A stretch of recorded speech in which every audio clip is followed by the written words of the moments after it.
सायन्सची पोरं असलं थोडी असतं, हे थोडी असतं. डावीकडे बघितलं तर तो टेम्पो आमच्याकडे फेस करून होता. आम्हाला मागच्या बाजूने असं वाटलं की पूर्ण दरवाजा मागून उघडा आहे आणि खूप हवा येते. बापरे. आणि पुढच्यांना गरम होते प्रचंड, एसी वगैरे चालू असतं. सतत सतत गाडी थांबवत होतो, दरवाजे सगळे चेक करत होतो. तरी डॅशबोर्ड मध्ये सतत असं दाखवत होतं की महेंद्रचं दरवाजा कोणीतरी उघडायला बघतो. आम्ही जेवायला परत गेलो तर सूरजचा डबा उघडला, त्याची भाजी प्रचंड आंबली होती, पूर्ण आंबली होती. म्हणजे इतका घाण वास येत होता त्याचा की आम्हाला नकोच वाटलं जेवायला. सूरजने असं दोघांचाही हात पकडला, सारंगचा आणि माझा. जवळपास आम्हाला खेचलं. आम्ही उठता आम्ही पूर्ण असेच पडलो. काही दिवसांनी आम्ही त्याच्या घरी सहज होऊन गेलो. त्यावेळेस त्याच्या वडिलांनी आम्हाला सांगितलं की सूरज आहे ना काहीतरी असं उर्दू मध्ये बडबडायचं रात्री.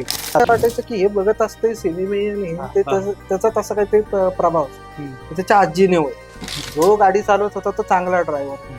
म्हणजे त्यामुळे आमच्याकडून काही डिफॉल्ट झाला होता. अचानकच गाडी बंद पडली होती. आम्हाला हे माहिती नव्हतं की आमची गाडीने आमची नशिबाची घडीच बंद पडली.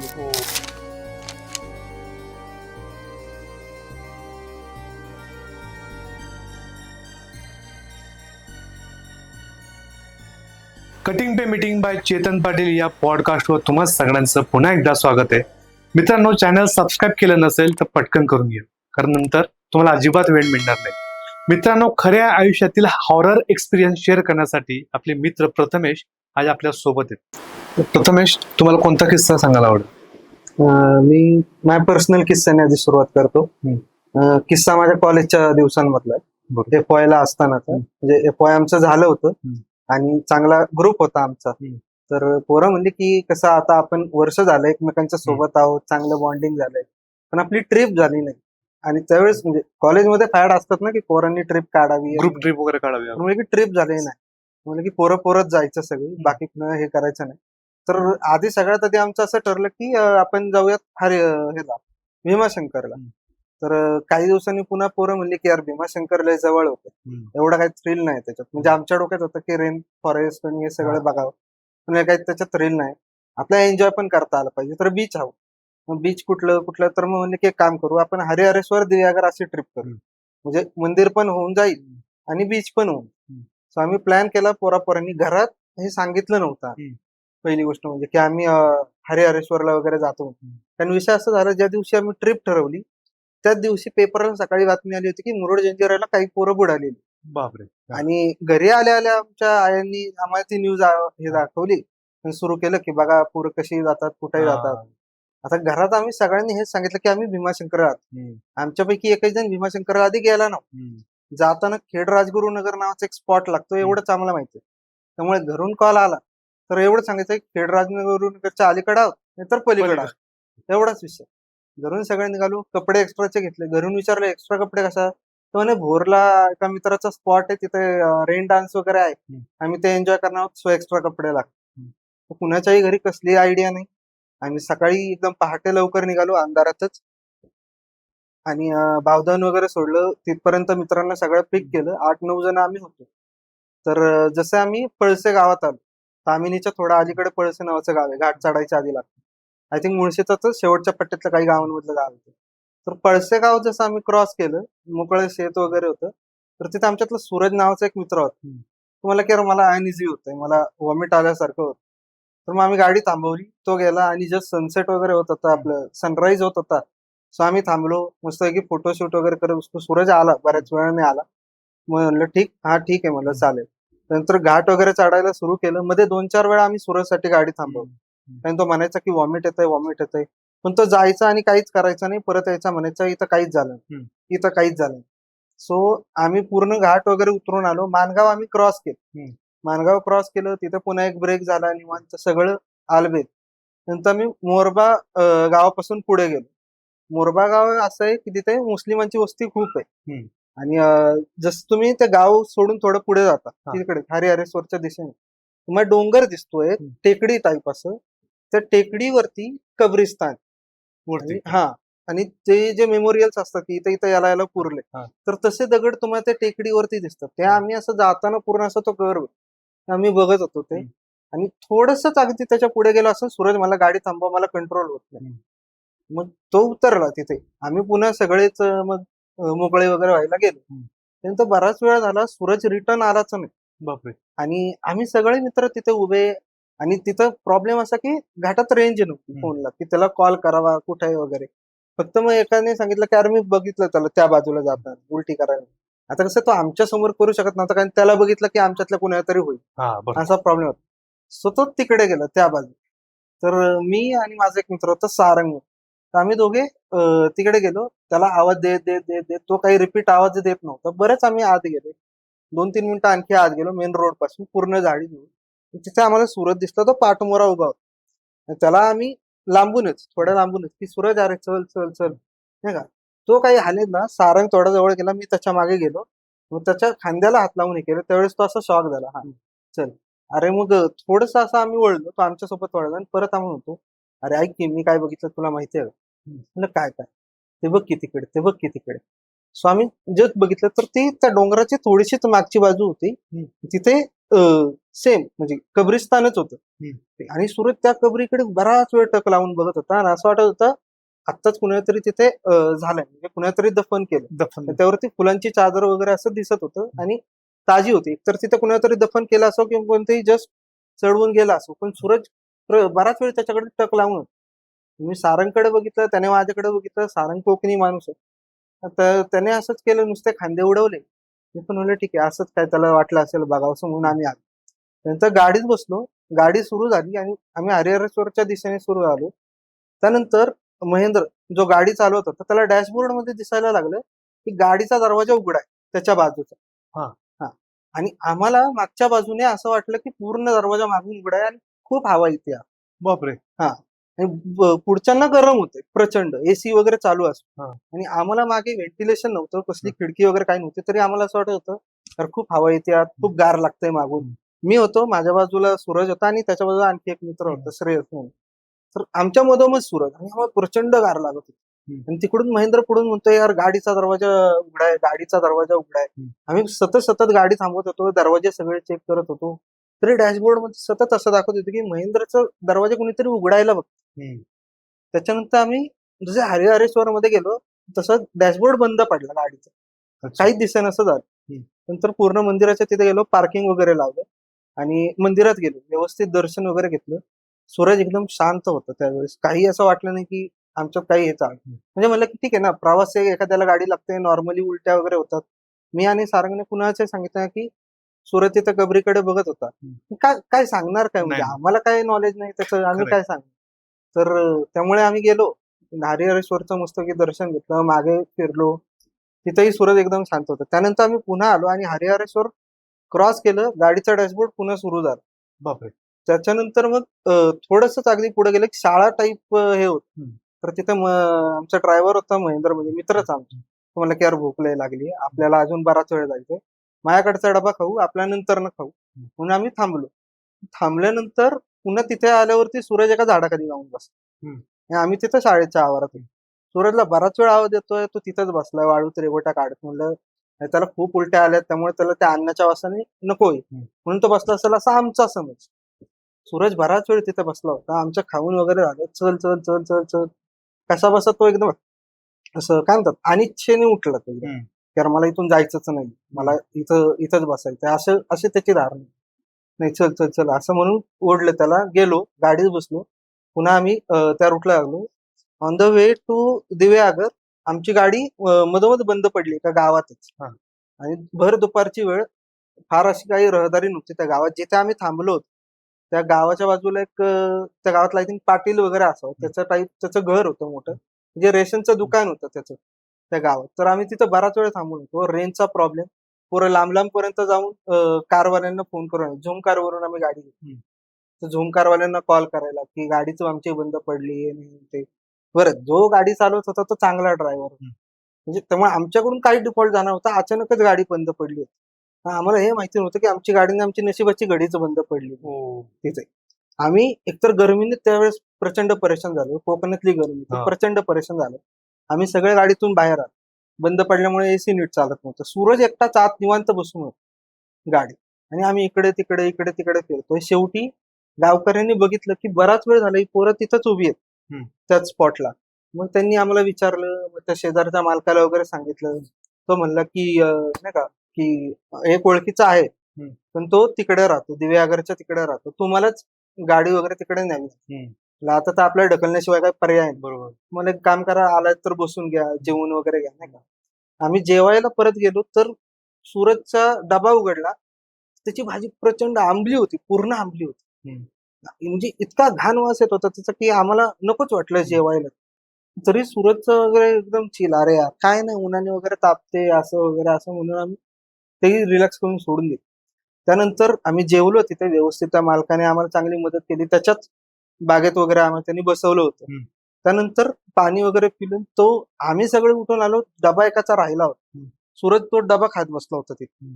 आम्ही त्याने आम्हाला पाण्याचा नवीन कॅन वगैरे भरून दिला, आम्ही ते सगळं गाडीत ठेवलं. आम्ही सगळी पोरं मागे, सूरज एकटा तिथे डबा खात बसला होता. आम्हाला जसं वाटलं की तो डबा आवरून त्याचा त्याचा तो येईल, पण तो काही लवकर येईल. आणि तिथे त्याने वाटतं मालकाला सांगितलं की मला भात वगैरे आणखी पाहिजे म्हणून, मला भूक लागली. तर काय त्याच्या घरात होता भात म्हणून त्या मालकाने आणून दिला. पण मला म्हणलं की यार तुमच्याकडे जेवण वगैरे होतं आणि तरी त्या पोरांनी जेवण का मागितलं असावं तुमच्याकडे, काय आता लागली असेल भूक, त्याचा डबा आंबला म्हणून. मला असं वाटत नाही, तो खातोय तसा ना त्याच्यावरून वाटत नाही म्हणे की त्याला जास्त भूक लागली, पण तुम्ही काळजी घ्या म्हणे. म्हणजे तर आम्ही सारंग जो होता तो त्याला म्हणला की ऐका ना, तुम्हाला असं वाटतं का की त्याच्याबद्दल काहीतरी हे झालंय म्हणून. तो पण कोकणी होता हा, ना? की सारंगला थोडा डाऊट होता, डाऊट तो होता. कोकणातला असल्यामुळे, की असं काहीतरी झालं असं म्हणून. तर तो म्हणलाय बघा, मी आता काही बोलायला गेलो ना तर तुम्हाला उगाच असं वाटेल की आम्ही भीती घालतो, मग उगाच तुम्ही आम्हाला बदनाम करसाल वगैरे, नाही. पण आम्ही फक्त असं सांगितलं की मला वाटलं नाही की त्याची भात खाण्याची जी स्टाईल आहे ती नॉर्मल माणसासारखी किंवा भुकेल्या माणसासारखी, मला ते फार ऑड वाटलं ज्या पद्धतीने तो भात खात होता. त्यानंतर सूरज आला. सूरज पूर्ण ट्रिप मध्ये फारसा आमच्याशी बोलतच नव्हतं, एकदम निवांत होता. आम्ही पण आमच्या आमच्या ह्याच्यात होतो की माझ्या बाजूला बसतोय त्याच्याशी मी बोलतो, असं चालू होतं. सो आम्ही पण त्याला काही हे करत नव्हतो. आणि इतक्या वेळा उलटी केल्यामुळे आम्हालाही वाटत नव्हतं की त्याला आम्ही डिस्टर्ब करावं, विचारावं, काहीतरी बोलावं. नंतर दिव्यागरला गेलो. दिव्यागरला जाताना आम्ही गाडी ढकलत ढकलत गेलो. गाडी ढकलत असताना एका स्पॉटला आलो तर तिथे प्रचंड दमलो होते, तर उन्हात आणायचं आम्ही गाड्या, आम्ही तिथेच रस्त्यातच बसलो. वरती झाड होतं मस्त आणि सावली पडली होती रस्त्यात, खालचा रस्ता जास्त गरम पण नव्हता. सो आम्ही तिथे बसलो, मी, सारंग आणि आमच्या मधोमध सूरज बसला होता. आणि आमच्या थोडं पुढे श्रेयस आणि ऋषी, अशी 5-6 जण आम्ही तिथेच बसलो, बाजूला शेत वगैरे ते. आणि मग परत म्हणलं की चला आता खूप झाला आराम, उठूयात आणि जाऊयात, तो मेकॅनिक वगैरे भेटला पाहिजे. सो आम्ही पुन्हा उठायला लागलो. नाही, सूरज नाही, अरे यार बसा ना राव, लय दमलोय लय दमलोय लय दमलोय. सूरज आमच्या जिम करणारा पोरगा, बरोबर. जिम करणारा पोरगाच एवढा दमला होता. म्हणजे अरे लय दमलोय लय दमलोय. नाही यार चल, नाही यार चल. सूरजने असं दोघांचाही हात पकडला, सारंगचा आणि माझा, जवळपास आम्हाला खेचलं. आम्ही उठता उठता बापरे. आम्ही पूर्ण असेच पडलो. आता म्हणलं ठीक आहे, पोरांमध्ये मस्ती म्हणून आम्ही थोडा वेळ पुन्हा तसेच पडून राहिलो. शेवटी रंग्या, म्हणजे सारंगला मी रंग्या होतो, रंग्या म्हणला "ए यार चल चल, याचं काय ऐकतोय, हे असंच उलट्या पालट्या करून दमलंय म्हणून असं बोलतो." त्यालाही हात वगैरे द्यायला लागले. अरे कशाला उठवताय, तुम्ही पण बसा, तुम्ही पण बसा. त्याला आम्ही बळजबरी हात देऊन उठवला. जस्ट असं एक पाऊल पुढे गेलो की वरून ढलपी पडली झाडाची मोठी, त्या स्पॉटला जिथे मी आणि सारंग डोकं ठेवून. बापरे. म्हणजे आम्हाला असं, म्हणजे माझ्या हातावरती असं एकदम काय म्हणतात, काटा आला. कापायला लागले हात मला. यार हे असं अचानक झालं, म्हणजे काही सेकंदाचा वेळ होता की आम्ही बरोबर. सूरजला असं उठवलं, आम्ही उभे राहिलो होतो, त्याला जस्ट उठवलं आणि तेवढं ती ढलपी पडली. की मी आणि सारंग आता इथे झोपलो असतो, डन होता आमचं, खरंय. नाही का. ते पुन्हा कोणतरी गावकरी तिथून धावत आले तिथे पडलं म्हणून, नाही. ते म्हणले अरे काय तुम्ही कुठं पण थांबवत बसता, हे करता, पळा पळा इथून वगैरे म्हणून गेले. त्यांनी ते गावकऱ्यांनी बाजूला काढलं, की मेन रहदारीचा रोड होता, त्याच्यातून बाजूला काढला. आम्ही पुढे गेलो. पुढे व्यवस्थित देवयागर पर्यंत गाडी ढकलत ढकलत कशी कशी नेली. देवयागरची ट्रिप म्हणजे बीच वरती आमचं एन्जॉय एकदम व्यवस्थित पार पडलं, काही प्रॉब्लेम नाही, काही नाही. रिटर्न येताना माणगावमध्ये पुन्हा एका मेकॅनिकला आम्ही भेटलो. मेकॅनिक आम्हाला एवढंच म्हणलं की तुम्ही आता इथून पुढे गाडी थांबवायची नाही तुमची, की गाडी जर का थांबवली तर तुम्हाला पुन्हा धक्का मारावा लागेल. 3ऱ्या आणि 4थ्या गिअरमध्येच फक्त गाडी चालवायची, काही झालं तरी. आणि जर का तुम्हाला असं वाटलं ना की गाडी चालतच नाही, पुन्हा धक्का वगैरे मारत बसू नका, कंपनीला कॉल करा. आता इथून पुढे जर का तुम्ही माणगाव ओलांडले, तुम्हाला रेंज सहजासहजी मिळेल. पण घाटात जर का गाडी बंद पडली, म्हणजे कुठे तामिनी घाट, गाडीतून उतरू नका. एकतर तुम्ही फार चुकीच्या दिवशी आलेला आहात या भागात, त्यामुळे तामिनी घाटात जर का गाडी बंद पडली हम्म. तर गाडीतून उतरू नका तुम्ही सरळ कॉल करा. नाही लागला सकाळी कोण ना कोणतरी आजूबाजूने गाड्या येत असतात, रेस्क्यू वाले, रेस्क्यूची गरज असेल तुम्हाला, एसट्या वगैरे येत असतात, पण गाडीतून तुम्ही उतरू नका. थोडा म्हातारा माणूस होता, सो आम्ही म्हणजे ठीक आहे. तामिनी घाटाचे किस्से आम्ही सगळ्यांनी ऐकले होते, कारण की आम्ही सगळे त्या भागात राहतो, कोथरूड मध्ये. सो आम्हाला पण काय वाटलं की यार ठीक आहे, आता काय एवढा बिल्डअप काय गरजेचं आहे. माहिती आहे आम्हाला तामिनी घाटात भूत येत आणि ते तिथल्या गावकऱ्यांच्या स्टोऱ्या असतात की टुरिस्ट लोक थांबतात, धिंगाणा घालतात, म्हणून त्यांना सांगावं की बाबा इथं भूत आहे, इथं थांबू नका. म्हटलं ठीक आहे. त्याच्यानंतर पूर्ण वेळ आम्ही तामिनी घाटातून जसं स्टार्ट झालं तसं सुरतला एकदम ताप चढायला लागला की चटका बसतो ना एखाद्याला, तसं त्याला हे व्हायचं. सो आम्ही त्याला एकदम असं बाजूला घेतलं, गाडीतून तामिनी घाटाच्या थोडा आधी तुम्ही थांबवली, त्याला बाजूला बसवलं. पुन्हा गाडी स्टार्ट करायची तर दोघा तिघ तिथं उभे होते. म्हणजे की आम्हाला फक्त धक्का द्या गाडीवर थोडा मागे. गाडी स्टार्ट झाली, परत निघालो. त्यानंतर बराच वेळ सुरत झोपलेला होता. आम्ही जसं घाट उतरायला सुरुवात केली प्रॉपर, तसा अंधार पडत गेला. त्यानंतर मग मी, महेंद्र आणि श्रेयस आम्ही तिघेच जागे होतो. महेंद्रच्या बाजूला ड्रायव्हर सीट वर बसलेले पण झोपले. सुरत तर शांतच झोपला होता. त्याच्यानंतर आम्हालाही कधी मध्ये झोप लागली कळलं नाही. त्यावेळेस महेंद्रने गाडी कशी आली, नंतर खाली आल्यावरती महेंद्रने आवाज दिला की उठा उठा उठा. त्यावेळेस मी आणि श्रेयस उठलो की आपण घाट क्रॉस केलाय का बघा. बाहेर बघितलं तर मला ते गोनवडीचं मंदिर दिसलं, पळशाचं ते कळच दिसतं. आपण घाट सोडून आलो. सो आता तुम्हाला एक काम करू, गाडी काय आता बंद पडली नाही, त्या मेकॅनिकने सांगितलं होतं पडली तर घाटातच बंद पडेल, तिथं काय बंद पडली नाही. आता आपण थांबूयात, जेवूयात आणि मग निघू. सो आम्ही एका पॉइंटला टर्न घेतला. दिशा नावाचं एक हॉटेल मुळशी, तिथं टर्न घेतला. गाडी टर्न घेताना एकदम असं सुपर फास्ट स्पीड मध्ये टेम्पो गेला व्हाईट कलर, अगदी गाडीला घासून जावं इतक्या स्पीड मध्ये. महेंद्र उतर भेंडी, हा टेम्पो होता कुठे इतका, म्हणजे आपल्या इतक्या मागून गेला टेम्पो आणि आपण पूर्ण घाट क्रॉस करेपर्यंत आपल्याला एकही व्हेकल क्रॉस गेलं नाही किंवा आपल्यालाही मागून कुठलं व्हेकल येताना दिसलं नाही. आणि आता जसं आम्ही गेलो तसं हे एकदम क्रॉस गेलं. त्यानंतर मग आम्ही आत गेलो, सूरजला थोडे रिफ्रेशमेंट दिले, बस त्याने खाल्लं व्यवस्थित. पुन्हा बाहेर आलो, पुन्हा तो गाडी चढायच्या आधी होता. ठीक आहे, ह्याला जरा जास्तच मानवलेलं दिसतंय ट्रिपचं वगैरे. त्यानंतर आम्ही जसं पुढे गेलो, दिसली नावाचं गाव, दिसली गावाच्या तिथं तो टेम्पो आम्हाला पुन्हा दिसला एका वळणावर, व्हाईट कलरचं, पूर्ण व्हाईट कलरचा टेम्पो. आम्हाला वाटलं गावातल्या कुणाची तरी हे असेल. महेंद्र म्हणला थांबवायचं का, शिव्या घालायच्या का, म्हणलं केवढ्या ह्याने गेलाय ना का तू. म्हणलं नको यार, काय गरज आहे, चला आपण जाऊ, आपलं काय हे करायला. आम्ही जशी गाडी त्या टेम्पोच्या पुढून घेतली तसा तो टेम्पो पण आमच्या सोबत चालला आमच्या मागे. आम्हाला वाटलं की सहज असेल कोणतरी हे म्हणून. त्यानंतर तो टेम्पो फक्त आम्हाला ओव्हरटेक करायचा, थोडं पुढे जाऊन थांबायचा, आम्ही त्याच्या पुढे गेलो की पुन्हा आमच्या मागे. पौड पर्यंत हेच चालू. पौड पर्यंत आलो आणि जसं ते गाव आहे, मेन गाव आहे, तिथे बऱ्यापैकी लाईट्स होत, तसं आमच्या जीवात जीवात.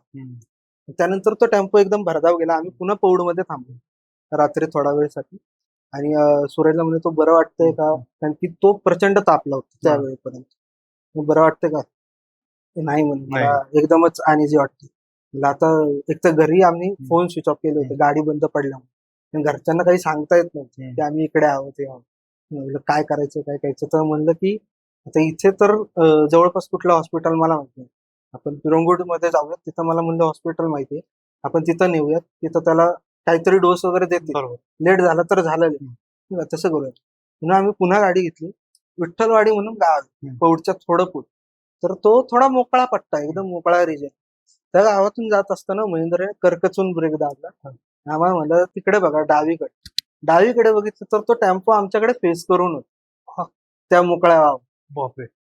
आम्हाला असं एकदम काय म्हणतात, पुन्हा अंगावरती काट्या आले, यार तो टेम्पो मगाचपासून आपला पाठलाग करतोय आणि आता तो जस्ट एकदम मोकळ्या वावरात, रात्री 12-1च्या आसपास तर सुमार आहे, त्या मोकळ्या वावरात तो टेम्पो नुसता उभा आहे, त्याचे हेडलाईट्स फक्त चालू आहेत आणि आमच्याकडे फेस करून. आणि जस्ट त्याने ते तसं बंद केलं, म्हणलं पळव आता गाडी, पळव आता, काय थांबायचं नाही काय नाही, आज याला जाऊ दे घरी, याचं त्याचं तो बघू. बावधन जसं सोडलं तसं सूरजला जरा तरतरी आली. मग आम्ही पण त्याला विचारलं की तो घरापर्यंत सोडायचं काय आहे. नाही ठीक आहे, सारंग आहे माझ्यासोबत, तो सोडेल. आम्ही आमच्या घरी गेलो, रंग्या त्याच्या सोबतच राहतो. सो रंग्याने सूरजला घरी सोडलं, तो गेला. दुसऱ्या दिवशी आम्ही कॉलेजमध्ये आलो, सूरज आलाच नव्हता. बापरे. आमच्यासोबत. आता रंग्या काही त्याच्या घरून आला नव्हता, सो रंग्याला आम्ही विचारलं काय, तर म्हणे अरे मला काही माहिती नाही, बघतो. कॉल लावला त्याला, फोन स्विच ऑफ. ठीक आहे, कॉलेज आमचं झालं. म्हणलं घरी काय काय कुणाच्या बोलले नाही, कुणाच्याच घरी काहीच कळवलं नाही.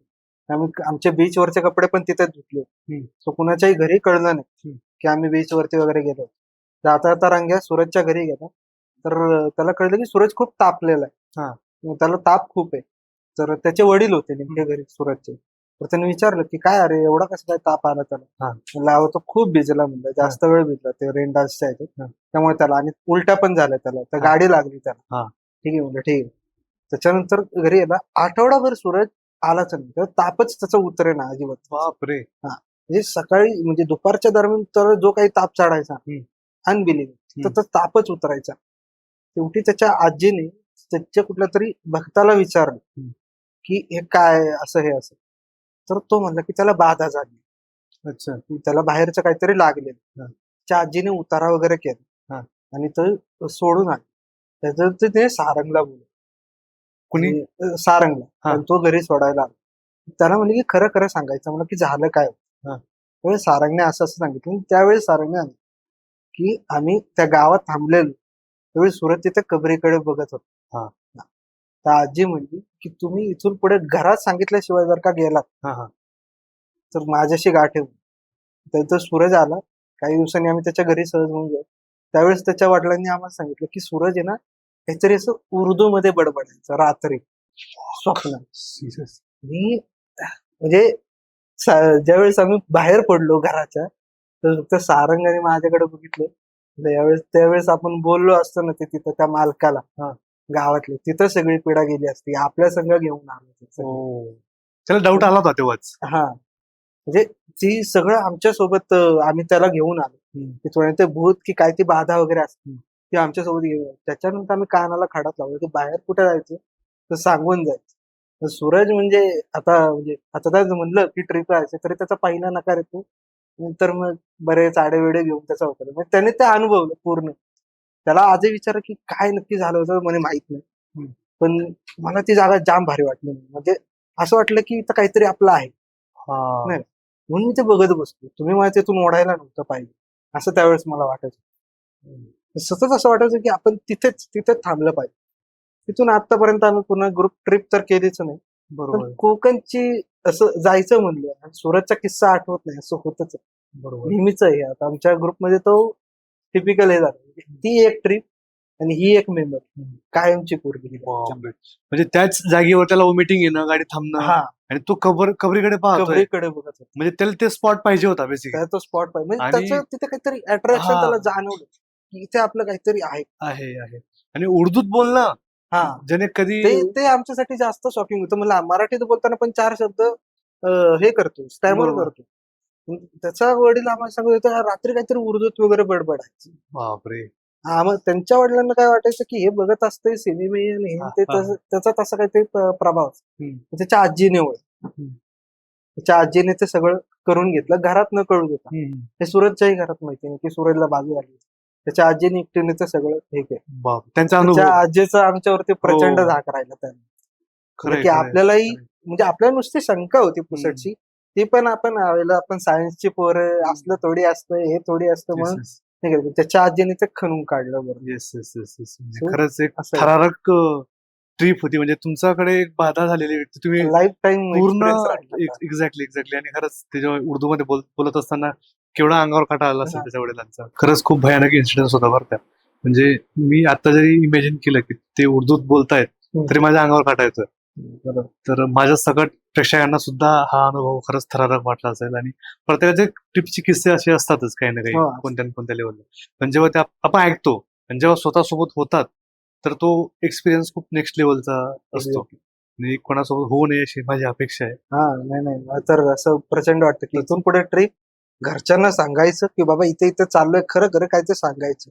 आपल्यापेक्षा जास्त हुशार घरचे असतात. त्यांना म्हणजे झालं आपल्याला काय तर घरचे किमान तेवढं तरी करू शकतात.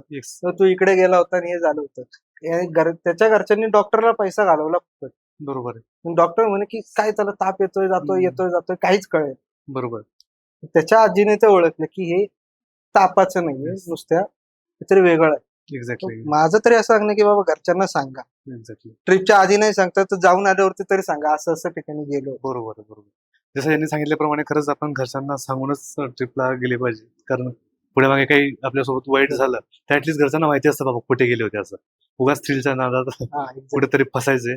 प्रथमेश, तुझा हा अनुभव ऐकताना माझ्या अंगावर तर काटा आला, तर डेफिनेटली आपल्या प्रेक्षकांच्या अंगावर सुद्धा हा काटा आला असेल.